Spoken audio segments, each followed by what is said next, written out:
That's very kind. Thank you very much. I'd like to dedicate this lecture to the memory of George W. Barlow, long-term faculty member here who recruited me here for my very first job as an extremely junior assistant professor and was my guide and mentor during the time I was here.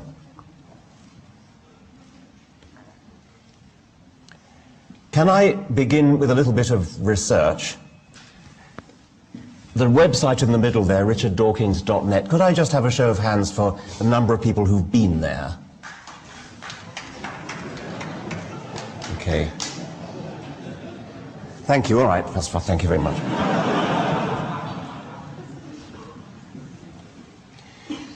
Isn't it a remarkable coincidence? Almost everyone has the same religion as their parents. It always just happens to be the right religion. Religions run in families. If we'd been brought up in ancient Greece, we'd all be worshipping Zeus and Apollo. If we'd been born Vikings, we'd be worshipping Wotan and Thor. How does this come about? Well, of course, through childhood indoctrination. One by one, those ancient belief systems have vanished from the face of the earth, and we seem to get on just fine without them. Zeus with his thunderbolts, Apollo, Wotan, Thor with his hammer, Baal, Mithras, and Amun-Ra, all were once worshipped as gods.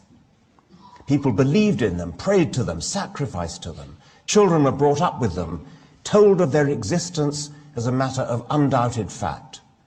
But nowadays, everybody agrees that no matter how sincere those believers undoubtedly were, they were deluded. Every one of those gods was a delusion, and so were countless other gods that human tribes have sincerely believed in all around the world.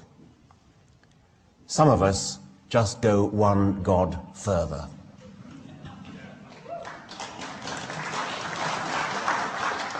My book is called The God Delusion, and I need to make it clear that the God I'm talking about is a personal, intelligent, creative being, like Yahweh, Allah, Baal, Wotan, Zeus, or Lord Krishna. But if by God you mean nature, goodness, the universe, the laws of physics, the spirit of humanity, or Planck's constant, we're going to be talking at cross purposes. An American student asked her professor whether he had a view about me. Sure, he replied, he's positive science is incompatible with religion, but he waxes ecstatic about nature and the universe. To me, that is religion. Well, if that's what you choose to mean by religion, fine, that makes me a very religious man. But if your God is a being who designs universes, listens to prayers, forgives sins, wreaks miracles, reads your thoughts, cares about your welfare or your sex life, and raises you from the dead, then you're unlikely to be satisfied. As the distinguished American physicist Steven Weinberg said, if you want to say that God is energy, then you can find God in a lump of coal. But I would add, don't expect congregations to flock to your church. This is sometimes called pantheistic religion. I call it Einsteinian religion. When Einstein said, did God have a choice in creating the universe, he meant, could the universe have begun in more than one way? God does not play dice was Einstein's poetic way of doubting Heisenberg's indeterminacy principle. Einstein did not believe in God. He did not believe in a personal God. He was irritated when people said that he did. But what did he expect? The hunger to misunderstand should have been palpable to him. Religious physicists, if you meet one, usually turn out to be so only in the Einsteinian sense. They are atheists of a poetic disposition, and so am I. But given the widespread yearning for that great misunderstanding, deliberately to confuse Einsteinian pantheism with supernatural religion is an act of intellectual high treason. Another example of Einsteinian religion, the Indian-American Nobel Prize-winning physicist Subramanian Chandrasekhar said, "This shuddering before the beautiful, this incredible fact that a discovery motivated by a search after the beautiful in mathematics should find its exact replica in nature persuades me to say that beauty is that to which the human mind responds at its deepest and most profound. The American physicist John Wheeler said, "We will grasp the central idea of it all as so simple, so beautiful, so compelling, that we will all say each to the other, 'Oh, how could it have been otherwise? How could we all have been so blind for so long?'" Don't forget, by the way, with all this talk of aesthetic beauty, beauty isn't enough. It must also be true. And that comes, finally, to evidence.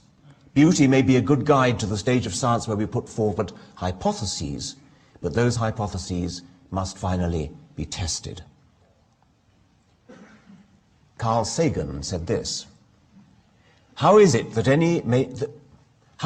hardly any major religion has looked at science and concluded this is better than we thought? The universe is much bigger than our prophets said, grander, more subtle, more elegant.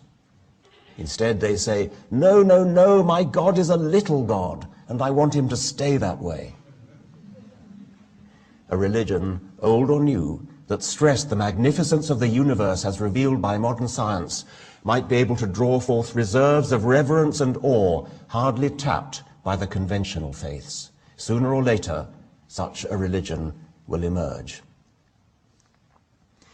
Einsteinian religion, pantheistic religion, does not involve belief in anything supernatural. The pantheistic God doesn't exist, except in a purely poetic sense. Of those people who do believe in a supernatural God, many make a distinction between deism and theism. The deistic God designs the laws of physics and then retires never to be heard from again. Certainly not interested in human affairs.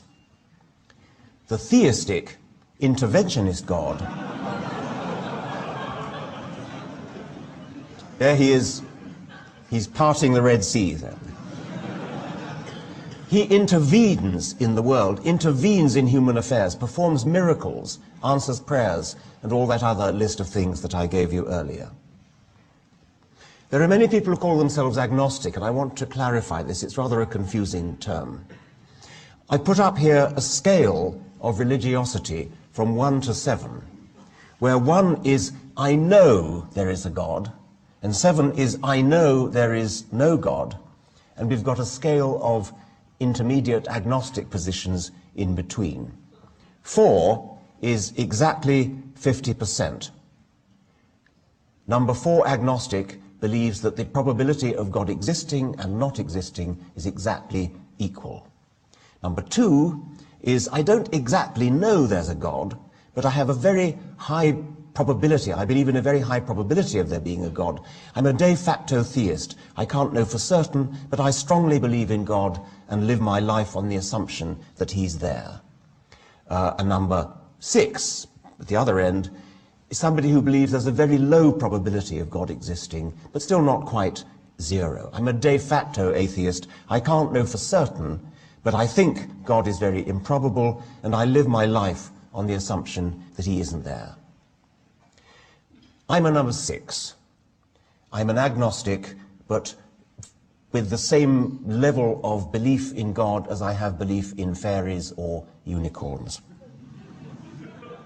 Bertrand Russell illustrated this with his parable of the celestial teapot. He pointed out that it is impossible to disprove the hypothesis that there is a china teapot in orbit around Earth, or around the Sun, between the orbits of Earth and Mars. We therefore all have to be agnostic about the teapot theory, but in practice we are all a-teapotists.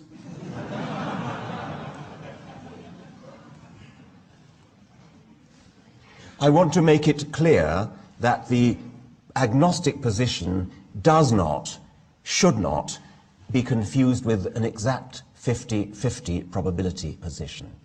There are people who quite wrongly and illogically say, you can neither prove nor disprove the existence of God, therefore there's an exactly 50% probability of God existing. It's like tossing a penny. That, of course, is completely illogical. Just because you cannot disprove something, and the teapot example shows that, it doesn't mean the odds of it being there are 50%, and you can quickly see that with the example of the teapot. I regard the hypothesis of the existence of God as a scientific hypothesis, and in this I disagree with many of my scientific colleagues who feel that science and religion have absolutely nothing to do with each other, and you can be a perfectly good scientist while your religious belief is a purely private matter that has nothing whatever to do with your science.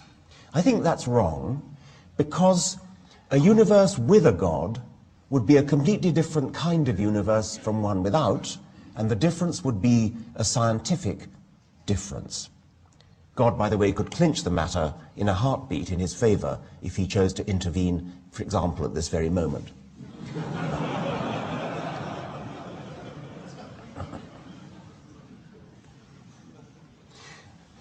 The only one of the traditional arguments for God that is still widely used today is the teleological argument, sometimes called the argument from design. It's the famous watchmaker argument. Surely one of the most superficially plausible bad arguments ever discovered. And it's rediscovered by just about everybody until they learn the logical fallacy of it and/or they learn Darwin's brilliant alternative. In the familiar world of human artifacts, things like watches, computers, complicated things that look designed are designed. To naive observers, it seems to follow that similarly complicated things in the natural world that look designed, things like eyes and hearts, are designed too. This is not just a bad argument by analogy, it's a bad argument by statistical reasoning as well. It's fallacious, but it carries an illusion of plausibility. If you randomly scramble the fragments of an eye or a heart 1,000,000 times, you probably won't hit on one that can see or pump. This demonstrates that such devices could not have been put together by chance, by random chance. And there are many people who think that the only alternative to random chance is design, because of the lamentable scientific education of most British and American students.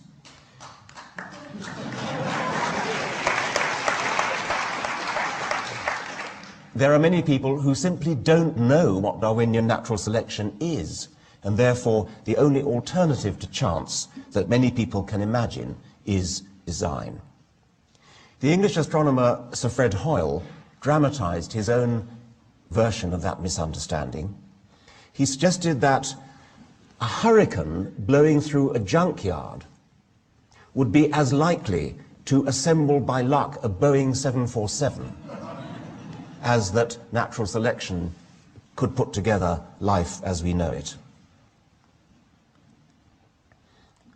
Even before Darwin came along and gave us the answer, the impotence of the argument from design was glaring.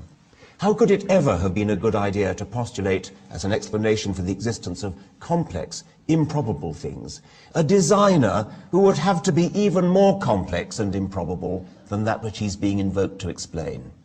The entire argument is an obvious logical non-starter, as the great philosopher David Hume realized before Darwin was born. But what Hume didn't know was the supremely elegant alternative to both chance and design that Darwin was to give to us. Natural selection is so stunningly powerful and elegant. It not only explains the whole of life, it raises our consciousness and boosts our confidence in science's future ability to explain probably everything else. Essentially, what's wrong with creationism, stroke intelligent design, there's no difference, by the way, is that it is what the philosopher Daniel Dennett calls a skyhook. A skyhook is a great hand that comes out of the sky, unexplained, and starts manipulating things in the world. And superficially, it looks as though this great hand is explaining something. But of course, it explains nothing, because it lacks an explanation itself. That's a skyhook. The opposite of a skyhook is a crane. A crane really does do explanatory work. Natural selection is the crane par excellence. Natural selection is cumulative. It starts from simple beginnings and works up by gradual degrees, incremental degrees, to the prodigious heights of complexity and improbability that we see in the living world. Here's a couple of examples of the products of natural selection, of the great crane of cumulative natural selection. On the right is a rose thorn, an adaptation by roses to avoid being eaten, and that thorn has been carved and shaped by natural selection over many generations. On the left, those are not rose thorns, those are bugs. They too have been carved and shaped by natural selection into the shape of a rose thorn as protection against their own predators. Natural selection is not just an alternative to chance, it's the only ultimate alternative to chance that's ever been suggested. Design is a workable alternative, but only in the short term, because you still have to explain where the designer came from. Francis Crick and Leslie Orgel, distinguished molecular biologists, once playfully speculated that life on this planet may indeed have been designed. This is their theory of directed panspermia, whereby an alien intelligence from outer space seeded our planet with a rocket in whose nose cone were bacteria. And that's where all of life sprang from. They didn't really believe that, but they put it forward as an interesting hypothesis. It's interesting from my point of view because I see nothing wrong with it. It could be right. It seems to be very unlikely, but it could be right. But whatever else you can say, it cannot be the ultimate explanation, because you still have to explain where the alien intelligences from outer space came from. Sooner or later, that regress has got to be terminated. If the aliens from outer space were themselves seeded by another rocket from a different planet, you still haven't solved the problem. Finally, you've got to terminate the regress by postulating a crane instead of a skyhook. And the obvious crane would be evolution by natural selection. The logic of creationist arguments is always the same. Some natural phenomenon is too statistically improbable, too complex, too beautiful, too awe-inspiring to have come into existence by chance. Design is the only alternative to chance that the author can imagine. Therefore, design must have done it. And science's answer to this faulty logic is also always the same. Design is not the only alternative to chance. Natural selection is a better alternative. Notice what rotten logic it is. We have theory A and theory B. Theory A is supported by loads of evidence. Theory B is supported by no evidence at all. Now here's the key step in the argument. 4. I can't understand how theory A explains phenomenon X. Therefore, theory B must be right.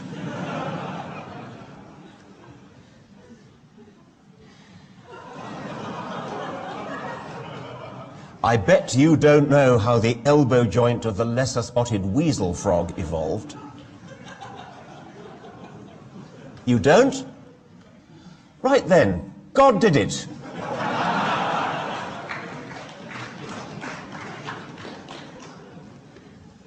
This kind of argument is a failure of the imagination.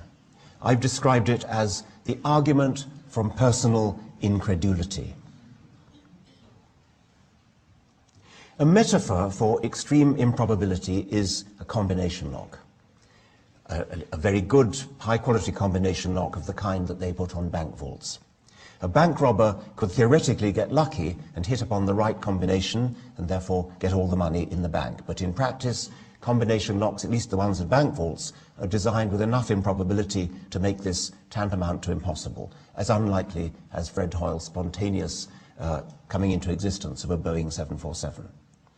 But now imagine a badly designed combination lock, one that gives little hints, a bit like the childhood game of Hunt the Slipper, where you say getting warmer, getting warmer, getting warmer, getting warmer, getting cooler, getting warmer, getting warmer. Suppose that Each time you turn the dial and you get a little bit closer to the correct combination, suppose that the bank vault door creaks open just a chink and a little bit of money spills out. The dribbling combination lock, which of course the bank robber would instantly home in on the jackpot if he had that sort of clue. The dribbling combination lock is a better analogy for Darwinian evolution than the real bank lock, which offers only two possibilities, the jackpot or nothing. And the trouble with creationist arguments is that they all think that evolution by natural selection is a jackpot or nothing argument. Nothing could be further from the truth. But God, the God theory, on the other hand, really is a jackpot or nothing argument, because God is postulated as being there from the beginning, before the process of evolution got going. I can imagine godlike beings, like the ones that Crick and Orgel postulated as seeding life from their planet to ours. I can imagine godlike beings, such that if we ever met them, I mean, if they came here, for example, in order to have got here, they would have to be godlike, because for sure we couldn't get there. I mean, they need to be technological wizards of a sort that we have no comprehension of. We would worship them as gods, but they would not be gods, because ultimately they would have evolved by a gradual process. But the God of the Old Testament, the God of the New Testament, the God of the Muslims, who's always been there, he is the ultimate 747.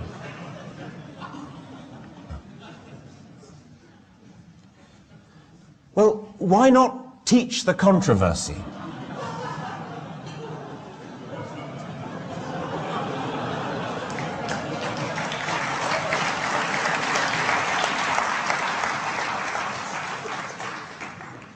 There are real controversies in science. They're interesting, and we should certainly teach them.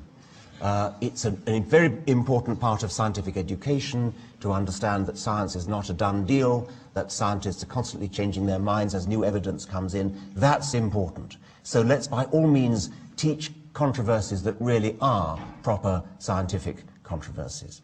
But the controversy over so-called intelligent design versus evolution is just not a real controversy at all.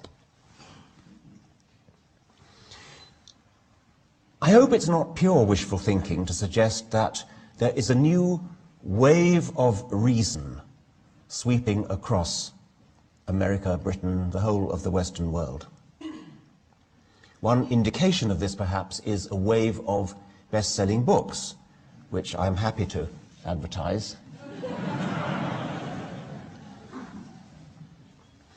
And perhaps even more significant is the backlash, and I invite you to count along.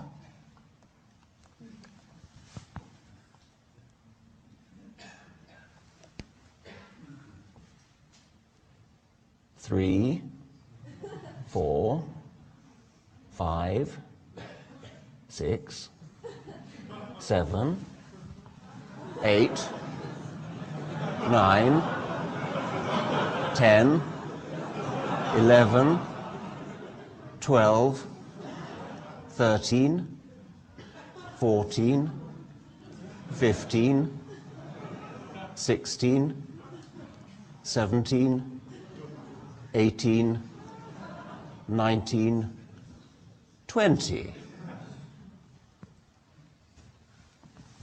The flea allusion you will of course recognize from W.B. Yeats, but was there ever dog that praised his fleas?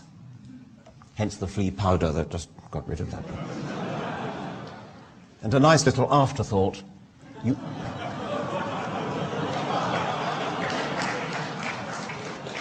may not have seen the British edition, but that's a copy of the cover design of the British edition of The God Delusion.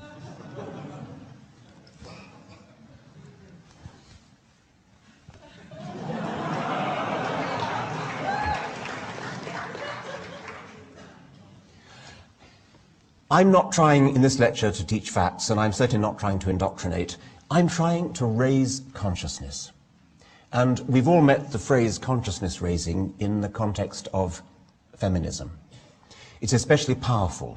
There's no law against using a phrase like the rights of man or one man, one vote. Yet because we've all had our consciousness raised by feminists, most of us feel kind of uneasy when we hear people use a phrase like one man, one vote. And even those who still use man in that sort of sentence do so with their consciousness raised. They know what they're doing. They're taking a stand for traditional language, perhaps, or trying deliberately to rile feminists. But everybody on one side or the other has had their feminist consciousness raised. And I want to raise our consciousness about some unconscious assumptions we all make about religion. Let me try a little experiment on you. At Christmas time one year, my newspaper in Britain, The Independent, was looking for a seasonal picture, and they found a heartwarmingly ecumenical one at a school nativity play. The three wise men were played by Shadbreet, a Sikh, Musharraf, a Muslim, and Adele, a Christian, all aged 4. Now my guess is that you probably think that picture's rather sweet. How nice that 4-year-olds who belong to different religions should come together in a nativity play. Now suppose the caption said this: Shadbreet, a socialist, Musharraf, a conservative, and Adele, a liberal, all aged 4. Shadbreet, an atheist, Musharraf, an agnostic, and Adele, a secular humanist, all aged 4.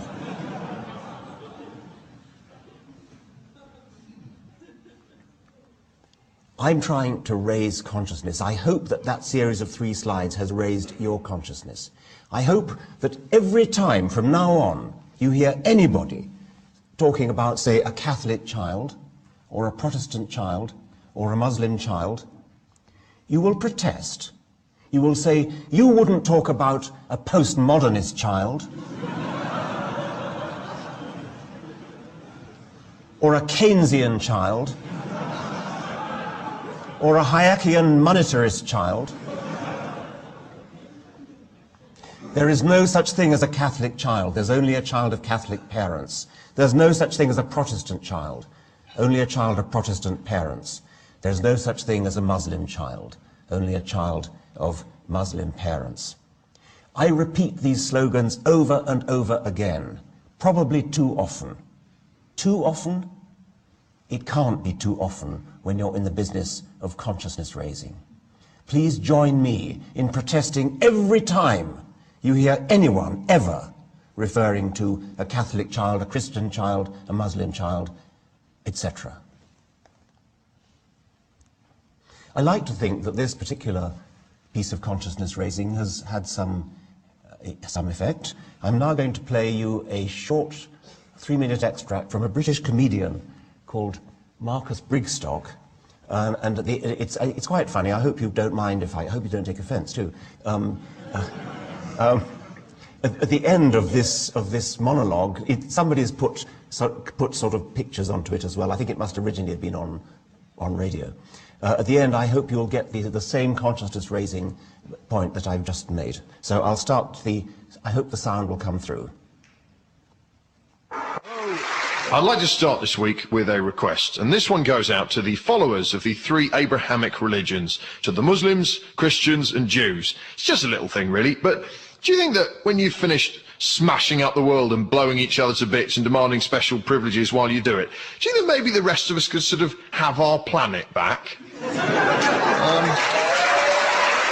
I wouldn't ask, but the thing is, I'm starting to think there must be something written in the special books each of you so enjoy referring to that tells you it's all right to behave like precious, petulant, pugnacious pricks. Forgive the alliteration, but your persistent power-mad punch-ups are pissing me off.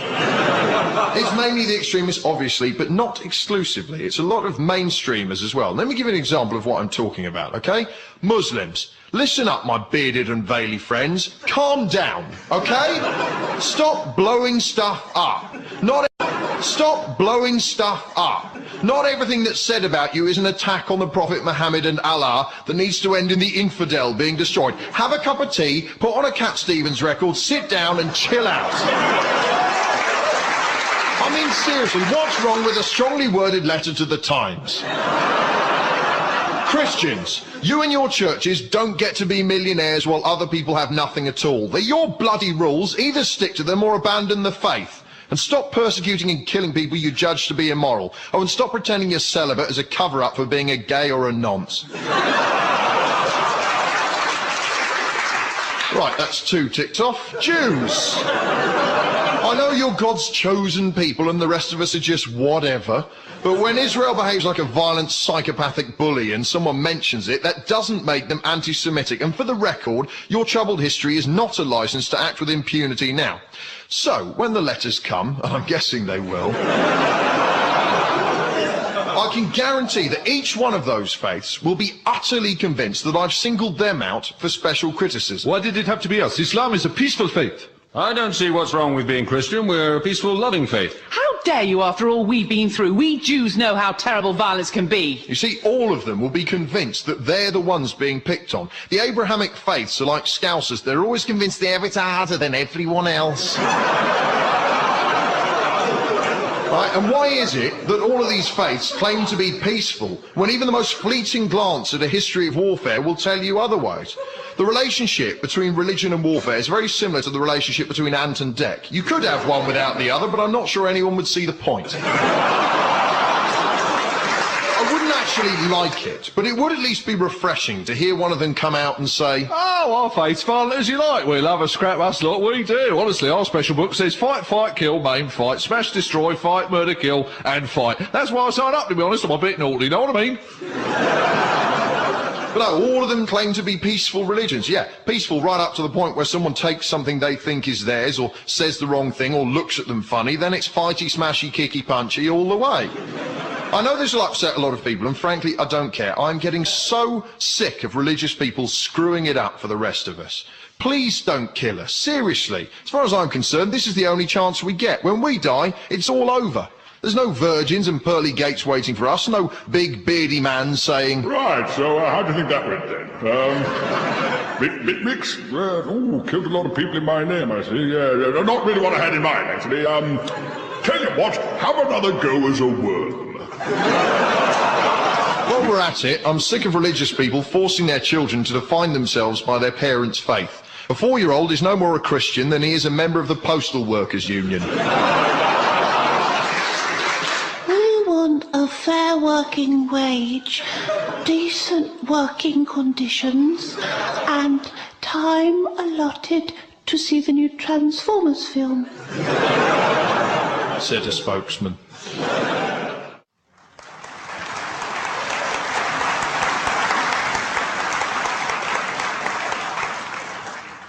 Another piece of consciousness raising. You've all seen maps of the world showing what people believe in different places. In the blue area, they're Catholic. In the red area, they're Protestant. In the orange area, they're Eastern Orthodox. In the green area, they're Sunni, Muslim, and so on. And we all take that perfectly for granted. It seems entirely natural that people's opinions about the cosmos, about morality, about humanity, should depend upon the accident of geography where they happen to have been born. Suppose scientists worked like that. Take a difficult and interesting scientific issue. Take, for example, the question of what made the dinosaurs go extinct. Was it an asteroid hitting the Earth? Was it a comet? Was it the rise of the mammals? Was it a plague of viruses? All these different theories have something going for them. In the blue area, the scientists all believe that it was a meteorite. In the red area, they believe it was a comet. In the orange area, a virus plague. In the green area, the eggs of the dinosaurs were all eaten, etc. I hope yet again to have raised consciousness. We all take for granted that it's okay for religion to be distributed geographically in that kind of way. And yet we immediately see, when I show you a map like this, how totally ridiculous that is. Why do we all accept it as though it were natural and sensible and the way things should be? Here's another exercise in consciousness raising, again using the example of the scientific controversy over what made the dinosaurs go extinct. The Quarterly Review of Biology is a journal in which biologists publish their findings, their research. I have edited an imaginary spoof issue of the Quarterly Review of Biology devoted, as they sometimes are, to a particular topic, namely the topic, did an asteroid kill the dinosaurs? The first paper would be a perfectly respectable and normal scientific paper. Iridium layer at KT boundary and potassium argon dated crater in Yucatan indicate that an asteroid killed the dinosaurs. Nobody would be surprised to see a paper like that in any scientific journal. The President of the Royal Society has been vouchsafed a strong inner conviction that an asteroid killed the dinosaurs. It has been privately revealed to Professor Huxtane that an asteroid killed the dinosaurs. Professor Haldley has been brought up to have total and unquestioning faith that an asteroid killed the dinosaurs. Professor Hawkins has promulgated an official dogma binding on all loyal Hawkinsians that an asteroid killed the dinosaurs. Professor Huxtane is personally offended by all strident, shrill and polemical denials that an asteroid killed the dinosaurs. Professor Hallux derives deep personal comfort from his belief that an asteroid killed the dinosaurs. The President of the National Academy of Sciences has issued a fatwa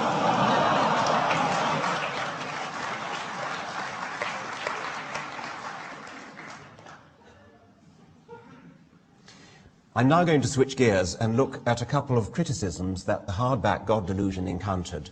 And I've mentioned these in the preface to the paperback, which is now just out. Interestingly, some of the strongest criticisms came from atheists who, although they don't believe themselves, believe in belief, as the philosopher Dan Dennett puts it. I'm an atheist, but I wish to dissociate myself from your shrill, strident, intemperate, intolerant, ranting language. Well, actually, if you look at the language of the God Delusion, it's rather less shrill or intemperate than we regularly take in our stride when listening to political commentators, for example, theatre critics or book critics or restaurant critics. Here are some quotes from restaurant criticisms of London restaurants in the leading papers recently.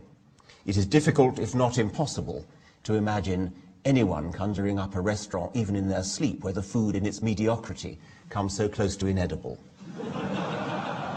All things considered, quite the worst restaurant in London, maybe the world, serves horrendous food grudgingly in a room that is a museum to Italian waiters' taste, Kirker 1976.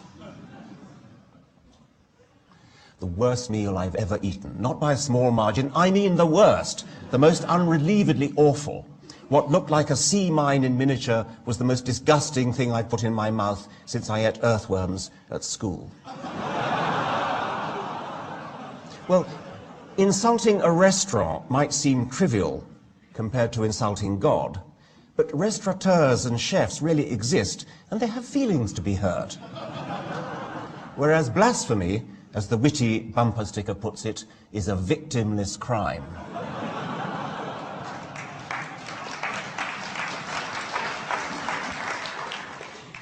Another example. In 1915, the British Member of Parliament Horatio Bottomley recommended that after the war, if by chance you should discover one day in a restaurant you were being served by a German waiter, you will throw the soup in his foul face. If you find yourself sitting at the side of a German clerk, you will spill the inkpot over his foul head. Now that's strident and intolerant, and I should have thought ridiculous and ineffective as rhetoric, even in its own time. The British literary critic The British literary critic Terry Eagleton described the late Kingsley Amis, extremely distinguished novelist, as a racist, anti-Semitic bore, a drink-sodden, self-hating reviler of women, gays, and liberals. Well, I think that compares fairly well with my own beginning of chapter 2 of the God Delusion, which is the passage most often quoted as strident or shrill. The God of the Old Testament is arguably the most unpleasant character in all fiction.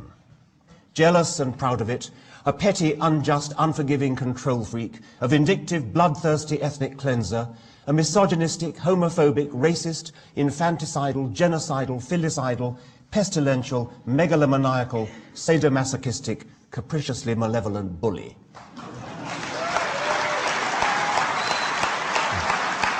Now,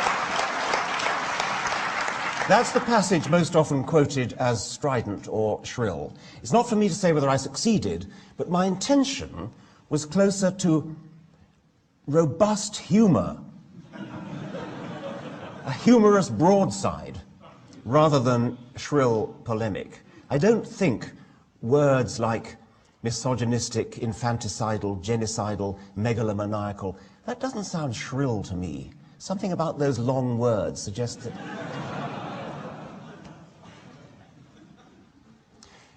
My wife Lala and I do a sort of double act, reading from my books when they're published. And one of the things you have to do in order to warm an audience up is to get them laughing early. And so with each book we try to pick a humorous passage near the beginning, and we always pick that passage for the God Delusion. It sort of gets a laugh. As this one is another one, which at least it was my intention to be humorous, about Our Lady of Fatima. There you see some typical examples of Catholic kitsch.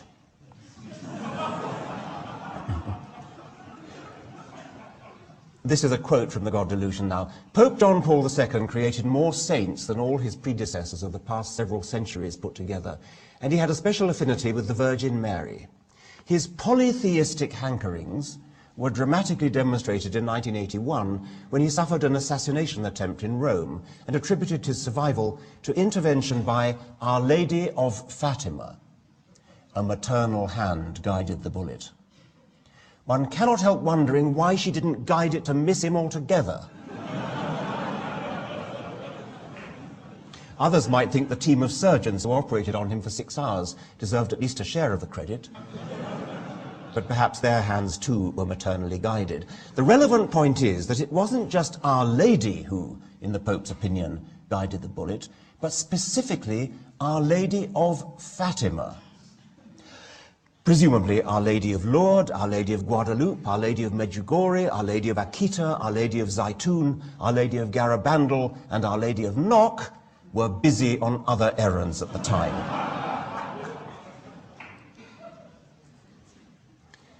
I think that's quite funny too. Pure Monty Python. Nevertheless, it's quite true that many people do feel very strongly about their faith and very offended if you insult it. We've come to expect never to be offended. What you say is offensive to me.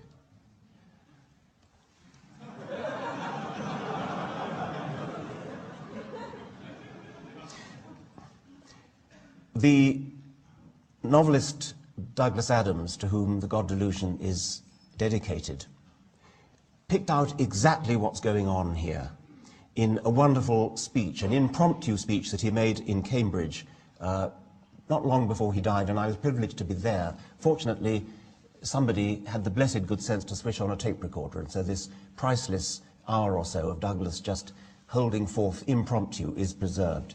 And I'm going to read a passage from it, because he puts his finger exactly on what's going on with all this offence. Religion has certain ideas at the heart of it which we call sacred or holy or whatever. What it means is, here is an idea or a notion that you're not allowed to say anything bad about. You're just not. Why not? Because you're not. If somebody votes for a party that you don't agree with, you're free to argue about it as much as you like. Everybody will have an argument, but nobody feels aggrieved by it. If somebody thinks taxes should go up or down, you're free to have an argument about it. But on the other hand, if somebody says, I mustn't move a light switch on a Saturday, you say, I respect that. Why should it be that it's perfectly legitimate to support the Labour Party or the Conservative Party, Republicans or Democrats, this model of economics versus that, Macintosh instead of Windows? But to have an opinion about how the universe began, about who created the universe, no, that's holy. We are used to not challenging religious ideas, but it's very interesting how much of a furore Richard creates when he does it. Everybody gets absolutely frantic about it, because you're not allowed to say these things. Yet when you look at it rationally, there is no reason why those ideas shouldn't be as open to debate as any other, except that we've agreed somehow between us that they shouldn't be. And that agreement seems to extend to the non-religious as well as the religious. Let's raise our consciousness. What's so special about religious arguments that they should be immune to exactly the same kind of rational discussion as political or any other kind of arguments?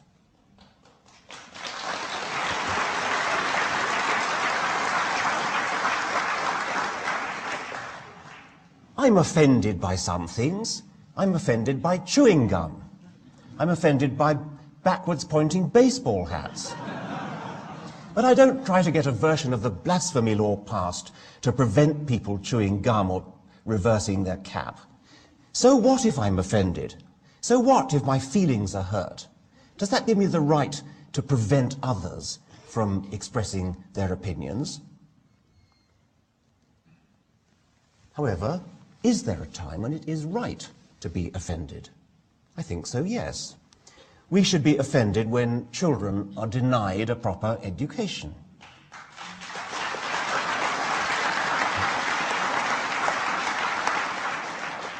We should be offended when children are told they will spend eternity in hell.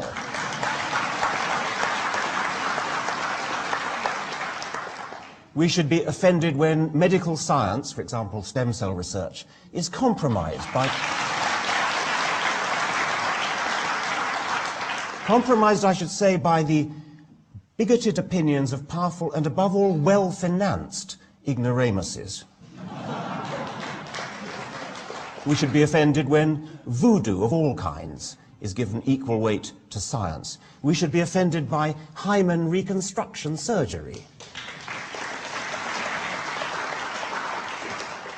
We should be offended by female circumcision, euphemism for genital mutilation. This picture was taken in Africa, but it happens in Britain. I had a long conversation with a school's inspector from London, and she told me it's common. Girls are typically sent away to stay with an uncle in Bradford. We should be offended by stoning. This young Kurdish woman was stoned to death in a so-called honor killing because she wanted to marry a young man of the wrong religion. I mentioned the novelist Kingsley Amis a moment ago. His son Martin Amis is an equally distinguished novelist, and he made a very important point. Secularism contains no warrant for action. One can afford to be crude about this.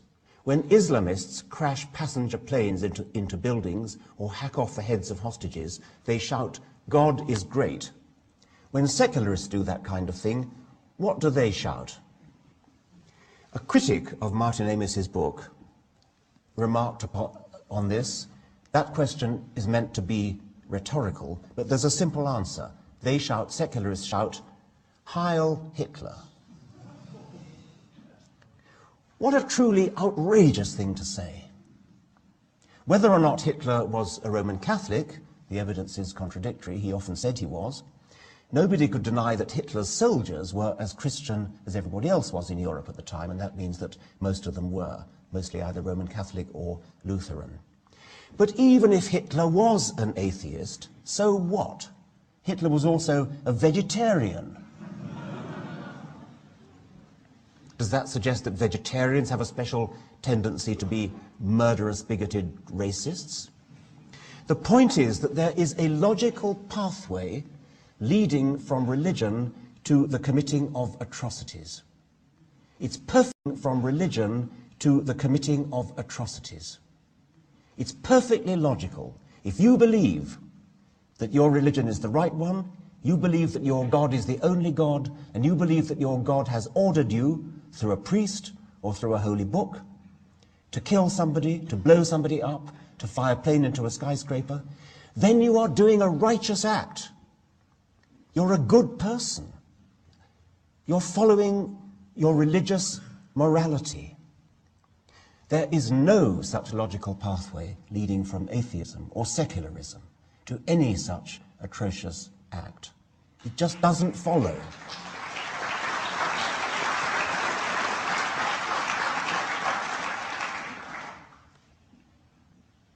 Now, it's sometimes said that humans need religion, even if it isn't true. They need the comfort of religion. I think there's something rather patronizing about that, rather condescending about it, but that's what people say. Often atheists say it. Of course, you and I are too intelligent to need religion. But what about all those poor people out there who need the comfort of religion? Humanity's need for comfort is, of course, real. But isn't there something childish, something infantile, in the belief that the universe owes us comfort, in the sense that if something is comforting, that must kind of make it true? Isaac Asimov's remark about the infantilism of pseudoscience is just as applicable to religion. He said, "Inspect every piece of pseudoscience, and you will find a security blanket, a thumb to suck, a skirt to hold." And it is astonishing how many people are unable to understand that X is comforting does not imply X is true. A related plaint concerns the need for a purpose in life. To quote one Canadian critic, "The atheist may be right about God, who knows? But God or no God, it's clear that something in the human soul requires a belief that life has a purpose that transcends the material plane.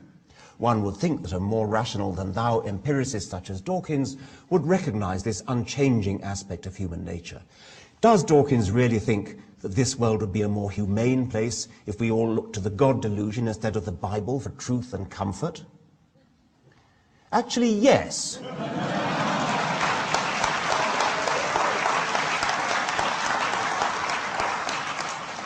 Since you mention humane, yes, I do. But I must repeat yet again that the consolation content of a belief does not raise its truth value.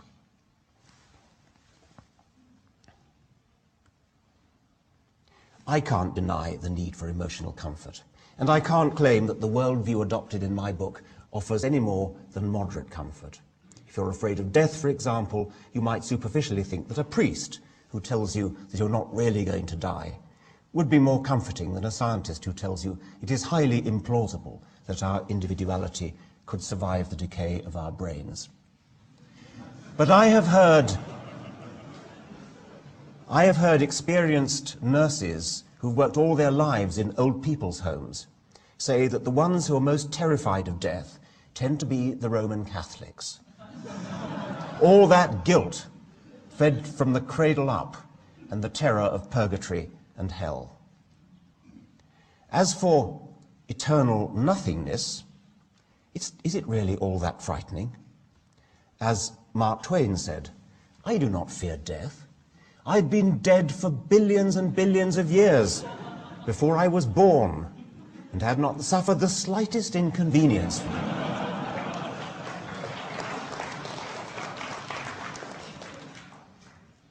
In any case, I don't think I've ever met anyone at a funeral who dissents from the view, my view, that the non-religious parts, the eulogies, the deceased's favourite poems or music, those non-religious parts are always more moving than the prayers.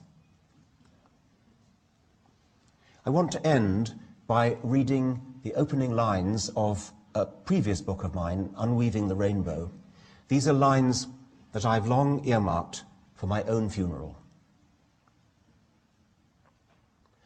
"We are going to die, and that makes us the lucky ones. Most people are never going to die because they are never going to be born. The potential people who could have been here in my place, but who will in fact never see the light of day, outnumber the sand grains of Sahara. Certainly those unborn ghosts include greater poets than Keats, scientists greater than Newton. We know this because the set of possible people allowed by our DNA so massively outnumbers the set of actual people. In the teeth of these stupefying odds, it is you and I, in our ordinariness, that are here.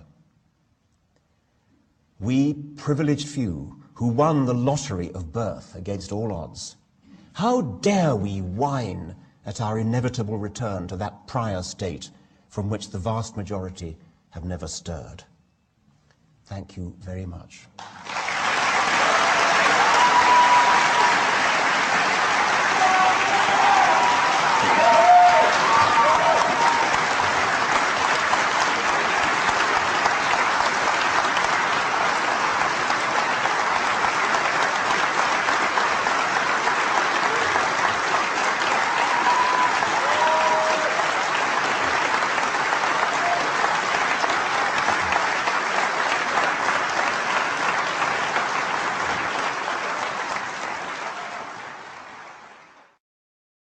In a recent controversy in California, a court has recently ruled that homeschooling without certified teachers is a violation of the Constitution. I wondered what your opinion is on that, particularly since homeschooling movement in this country is generally an excuse for indoctrination of children in fundamentalism. I always have to be a bit careful when wading into local American politics, not living here and not knowing what the underlying issues are. If the underlying issue is, as you've suggested, one of indoctrinating children in religious fundamentalism, that does, I must confess, embolden me to say something which I might not otherwise have said if I had thought that homeschooling was a completely different issue. So is that really right, that the whole point of homeschooling is... No, okay. So what other reasons are there for homeschooling? Bad schools, okay. Okay, well, I think it's clear what I would think if it was an issue of religious fundamentalism, and it's not clear what I think given that I don't know what the real issues are. So I will retreat behind a facade of not being an American.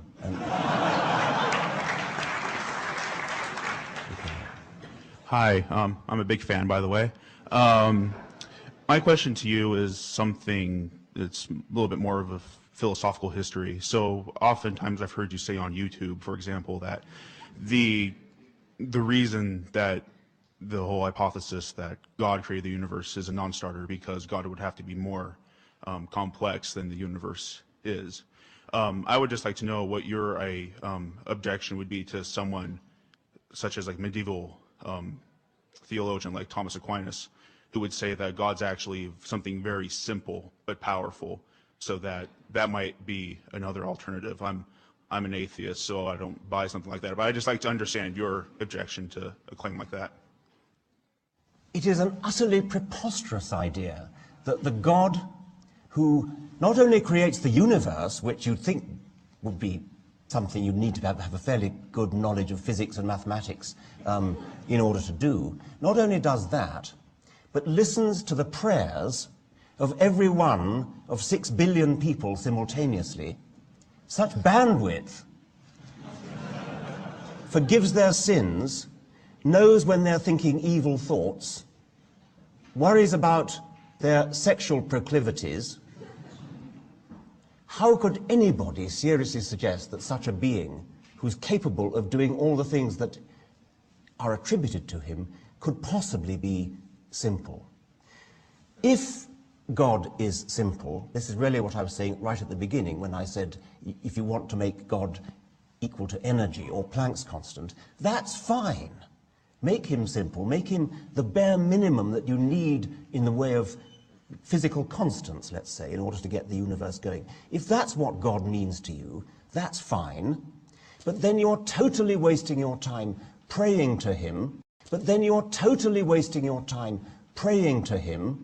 sucking up to him, asking forgiveness from him, expecting him to make you survive your own death. You cannot have it both ways. Either God is simple, in which case he's not worth worshipping, or he's complex, in which case he doesn't exist.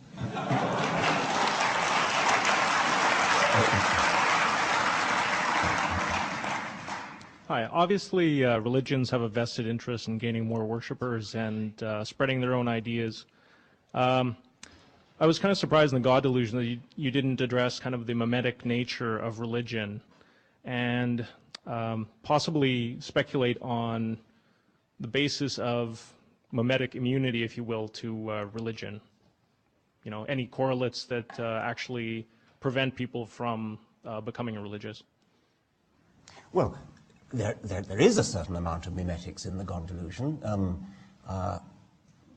Perhaps not as much as some people would wish, perhaps more than other people would wish. I think there's about half a chapter on it. I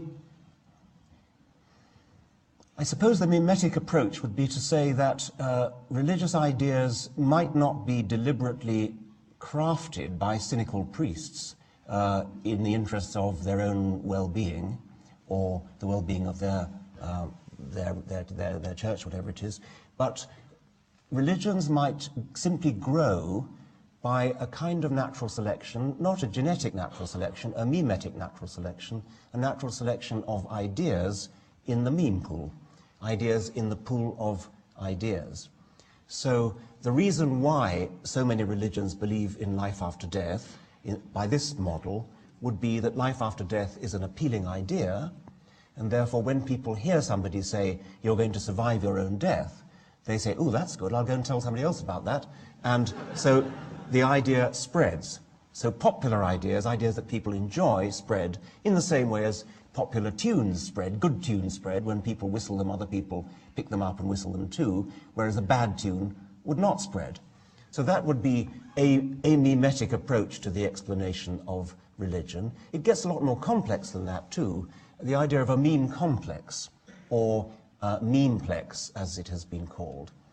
To explain that, I need to go back to gene complexes. Genes in natural selection, you know that natural selection is fundamentally all about the differential survival of genes in gene pools. The simple way to express that is to say that genes survive in the environment provided by the world, by the trees, by the predators, by the diseases, and so on. But probably the most important part of the environment in which a gene survives is the other genes in the gene pool of the species. Because it's those other genes that the genes that are being selected have to be compatible with. So that every gene is being selected not only for its ability to make a good coat of hair or a good anti-predator behavior, but is being selected for its ability to survive against the background of the other genes in the gene pool, genes which, on average, it's going to have to share bodies with. Now, maybe the same thing happens with memes. Maybe there are meme complexes, just like gene complexes. Maybe the whole of, say, the Roman Catholic Church is a meme complex. It's a group of memes which, while not necessarily having high survival value in themselves, they do have high survival value against the background of each other, in the context of each other, in the meme pool provided by the other Catholic memes. So that's another application of memetics to the study of religion. Those are both in the God delusion. Yes.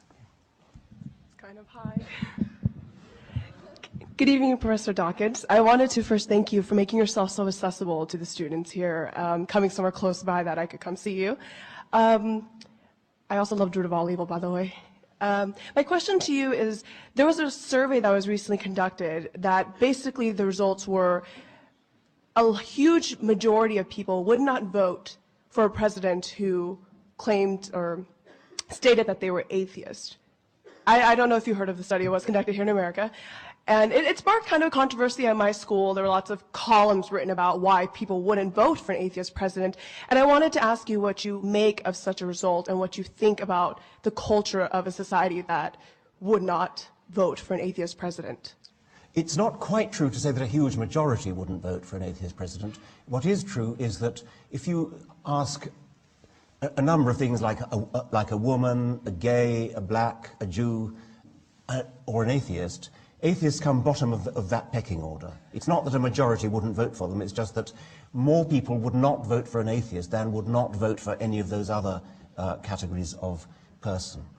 And certainly if you look at presidential candidates in this election and any past election that I can remember, it is true that candidates for election in this country seem to feel a need to mention God in every speech. In Britain, no politician ever mentions God in any speech. There was one occasion when Tony Blair, Tony Blair is a very religious man, by the way, Bush's companion in arms in Iraq.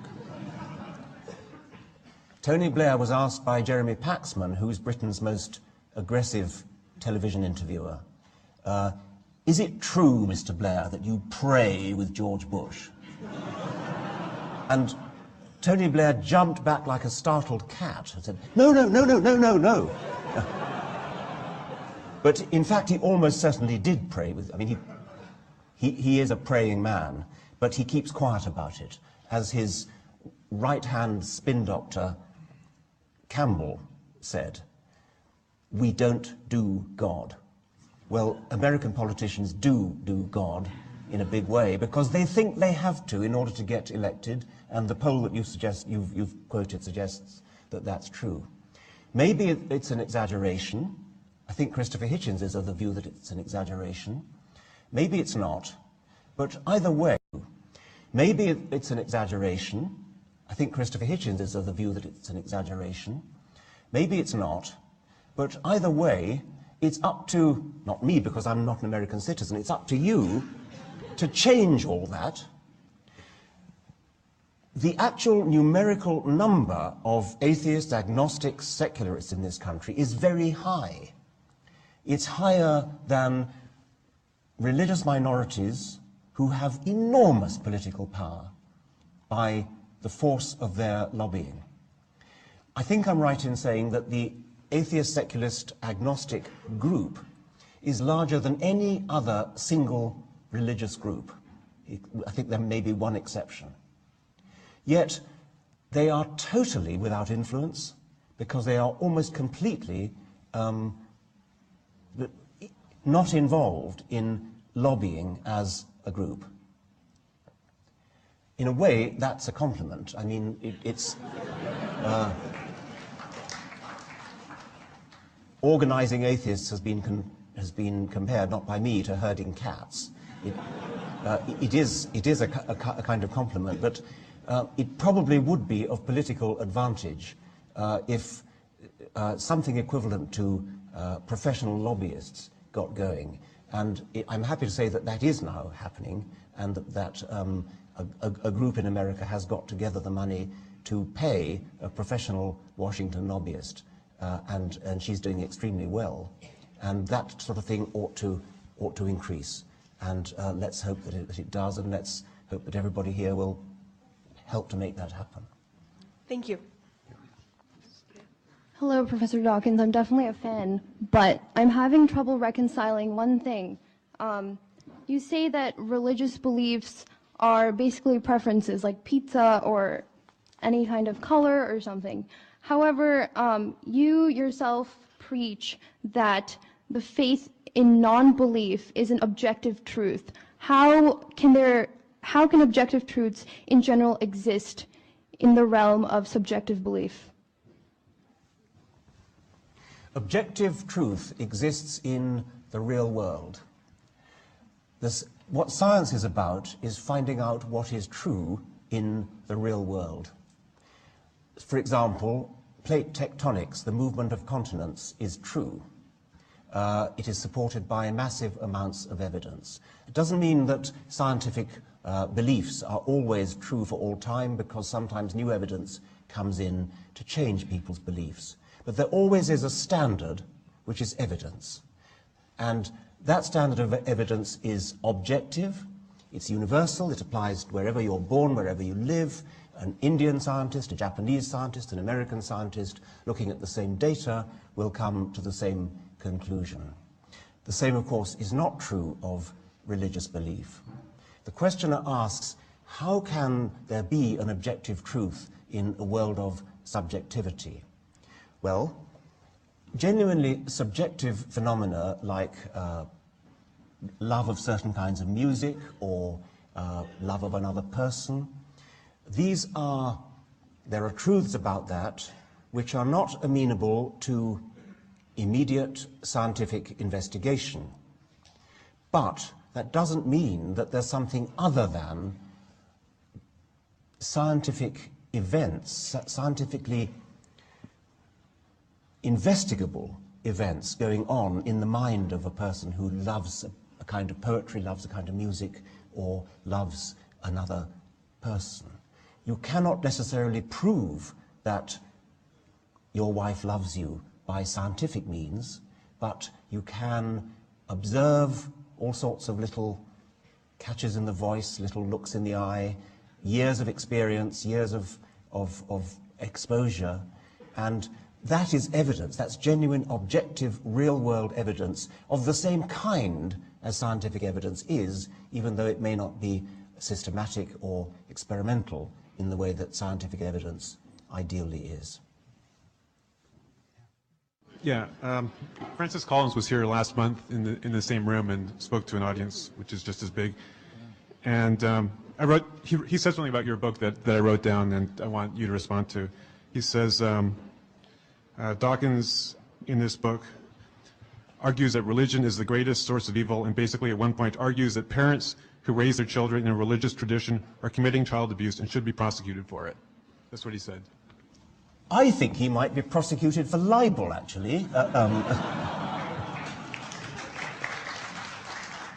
I have never said that parents who bring up their children religious should be prosecuted for child abuse. I'm trying to raise consciousness. I'm not trying to change the law. I'm trying to say, when you hear a child labeled as a Christian child, simply because its parents are Christian, then that is child abuse. But I'm not saying that, as I actually have frequently been accused of saying, that children should be seized by the state from religious homes and brought up in state-run communal child farms.